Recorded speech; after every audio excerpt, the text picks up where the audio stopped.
9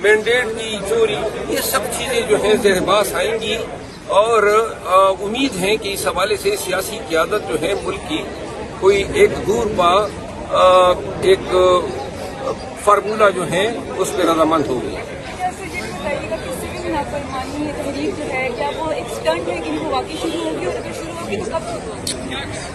civil نافرمانی تحریک جو ہے وہ تب شروع ہوگی جب کوئی دوسرا راستہ نہیں رہے گا، کیونکہ پاکستان تحریک انصاف کو، خان صاحب کو پاکستان کی جو ضروریات ہیں اس کا احساس ہے، اور ہمیں یہ بھی احساس ہے کہ معاشی ضروریات سے بدرجہ بڑھ کے پاکستان کو ایک آزاد عدلیہ کی ضرورت ہے، پاکستانیوں کے بنیادی حقوق کے تحفظ کی ضرورت ہے، ریاستی اداروں کو اپنے ہی حدود میں رکھنے کی ضرورت ہے، اور پاکستان میں بدامنی کے خاتمے کی ضرورت ہے، سیاسی استحکام کی ضرورت ہے۔ تو لہذا یہ بھی ہم نے دیکھنا ہوگا کہ اگر یہ چیزیں کمپرومائز ہو رہی ہیں اور کوئی چارہ کار نہیں رہتا ہے تو پھر ہم خان کی کال پہ لبیک کہیں گے جب وہ جس وقت بائیکاٹ کی کال دیں گے۔ شکریہ۔